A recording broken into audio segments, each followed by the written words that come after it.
Drama serial हम नवा की अगली किस्त में हम देखेंगे कि फिजा की वालिदा को फिजा के ससुराल से फोन आता है, जो फिजा से रिश्ता करने से इनकार कर देते हैं। ये सुनकर तो फिजा की वालिदा हैरान ही रह जाती हैं, उनको बहुत ज्यादा गुस्सा आता है।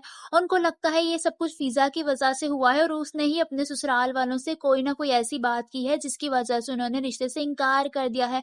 वो बहुत ज्यादा गुस्से में फिजा के कमरे में जाती हैं और वहां जाकर गुस्से से चीखती हुई कहती हैं कि तुम्हारे ससुराल वालों ने रिश्ते से इनकार कर दिया है, अभी उनका फोन आया था। फिजा भी हैरान रह जाती है और अपनी माँ से कहती है कि लेकिन अम्मा, इससे पहले वो मजीद कुछ कहती है और अपनी बात मुकम्मल करती है, उसकी वालिदा एक जोरदार थप्पड़ उसके मुंह पर दे मारती है और कहती है कि चुप हो जाओ। फिजा तो मुंह पर हाथ रखे हैरानी से अपनी माँ को देखने लगती है, जिन्होंने जिंदगी में पहली दफा उस पर हाथ उठाया होता है। वहीं ये सब कुछ देखकर आलिया भी डर जाती है, क्योंकि उसे भी अपनी माँ के इतने शदीद रद्द अमल की उम्मीद नहीं होती।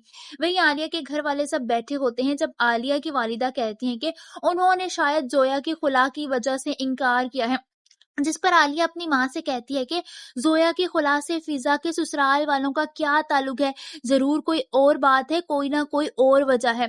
जिस पर उसकी वालिदा रोते हुए कहती है कि शायद इसीलिए लोग बेटियों को बोझ समझते हैं। वो बेटियों के बारे में काफी कुछ इस तरह का कहती हैं। ये सुनकर आलिया को बहुत ज्यादा गुस्सा आने लगता है। उससे अपनी माँ की ये बातें बर्दाश्त नहीं हो रही होती और वो गुस्से से वहां से उठकर चली जाती है। जोया उसे बहुत रोकती है, मगर वो नहीं रुकती, क्योंकि उसे बहुत ज्यादा दुख पहुंचा होता है। वहीं दूसरी तरफ वासे अब मुसलसल फरीहा को सोच रहा होता है। वो सोचता है कि तुम्हारा सच ये है वासे कि तुम आज भी उसी से मोहब्बत करते हो। वासे खुद से बातें करते हुए फरीहा से मोहब्बत का एतराफ करता है। उसके दिल में एक बार फिर फरीहा के लिए मोहब्बत पैदा हो रही होती है और वो उसकी जानिब माइल हो रहा होता है। मगर वो आलिया को भी धोखा नहीं देना चाहता। उसे कुछ समझ नहीं आती कि उसे क्या करना चाहिए। आप सबको क्या लगता है, क्या फिजा का रिश्ता खत्म होने के पीछे सुल्तान का हाथ है? क्या उसने ये रिश्ता खत्म करवाया है और जोया के खुला तो बस एक बहाना है? कमेंट्स में अपनी राय का इजहार जरूर कीजिए।